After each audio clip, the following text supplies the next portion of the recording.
നമസ്കാരം. മറുനാടൻ ഷാജൻ സ്കറിയ, ആബിദ് അടിവാരം, റെജിമോൻ കുട്ടപ്പൻ, ജെട്ടി ബെന്നി, പ്രമീള ഗോവിന്ദൻ, രാജൻ ജോസഫ്, JD, ശ്രീധരൻ ഉണ്ണി, പിന്നെ Lasitha Palakkal.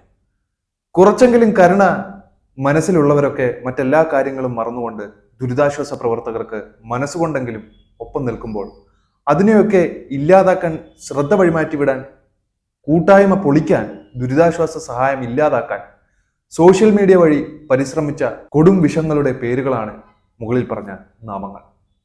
LDF സർക്കാർ ഏത് വിഷയത്തിൽ കൂടുതൽ ശ്രദ്ധ പുലർത്തിയാലും അതൊക്കെ തെറ്റായിട്ട് വ്യാഖ്യാനിക്കുന്ന ചില ഓൺലൈൻ മാപ്രകളെ നാം തിരിച്ചറിയണം. അവർക്ക് വേണ്ടത് സർക്കാരിനെ മോശമാക്കിക്കൊണ്ട് റീച്ച് കൂട്ടുക എന്നുള്ളതാണ്. വസ്തുതാവിരുദ്ധമായ കാര്യങ്ങളും ഔചിത്യബോധമില്ലാത്ത പ്രസ്താവനകൾ ഉന്നയിച്ചുകൊണ്ടുമാണ് ഇവർ സർക്കാരിനെതിരെ വാർത്തകൾ മെനഞ്ഞുണ്ടാക്കുന്നത്. വയനാട്ടിലുണ്ടായ ഉരുൾപൊട്ടൽ സർക്കാർ മനഃപൂർവ്വം ഉണ്ടാക്കിയതാണെന്ന വ്യാജ വാർത്തകളാണ് ഇപ്പോൾ ഇവർ പുറത്തുവിട്ടുകൊണ്ടിരിക്കുന്നത്. കൃഷി ചെയ്യാൻ മാത്രം അനുവാദമുള്ള അതീവ പരിസ്ഥിതി ലോല പ്രദേശവും വനഭൂമിയുമായ തോട്ടങ്ങളിൽ ഹോട്ടലും റിസോർട്ടും കെട്ടാൻ അനുവാദം നൽകിയത് ഉമ്മൻചാണ്ടി സർക്കാർ ഉണ്ടായിരുന്ന കാലത്താണ്. അദ്ദേഹത്തിന്റെ ഒരു രീതി എന്ന് പറയുന്നത് മുന്നും പിന്നും നോക്കാതെ ഏതു പദ്ധതികളും ഒപ്പിട്ട് അനുമതി നൽകുന്ന പ്രവണതയാണ്. പട്ടഭൂമിയിൽ മരം മുറിക്കാൻ അനുവാദം, വനഭൂമിയിൽ വനം വകുപ്പിന്റെ എതിർപ്പ് മറികടന്ന് ആയിരക്കണക്കിന് പട്ടയം കയ്യേറ്റക്കാർക്ക് കൊടുക്കുകയും ചെയ്തു.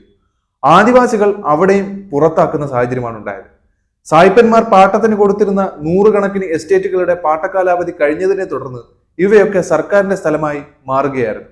അവയൊക്കെ കൈവശക്കാർക്ക് വിട്ടുകൊടുക്കുകയും കരമടയ്ക്കാൻ ഉത്തരവ് ഇറക്കുകയും ചെയ്തിരുന്നു. മാധവ് ഗാഡ്ഗിലും കസ്തൂരി രംഗനും ശുപാർശകൾ അട്ടിമറിച്ച് കേരളത്തിലെ 20 ലക്ഷം ഏക്കർ കയ്യേറ്റ ഭൂമി പരിസ്ഥിതി ലോലം അല്ലെന്ന് ദേശീയ ട്രിബ്യൂണലിൽ കള്ളസത്യവാങ്മൂലം പോലും കൊടുത്തിട്ടുണ്ടായിരുന്നു. എല്ലാത്തിനും മേലെ 2015 പട്ടയഭൂമിയിൽ പാറമട നടത്തുവാൻ ഉമ്മൻചാണ്ടിയുടെ സർക്കാർ ഉത്തരവും അനുവാദവും കൊടുത്തിരുന്നു. താമരശ്ശേരിയിൽ വനം വകുപ്പ് ഓഫീസ് കയ്യേറി ആയിരക്കണക്കിന് വനഭൂമി കയ്യേറ്റത്തിനെതിരെയുള്ള കോടതി തെളിവുകൾ തീയിട്ടവരെ പറ്റി കേസ് പോലും എടുക്കാതെ ഇറക്കിവിട്ടതും ഈ നീതിമാൻ തന്നെയായിരുന്നു.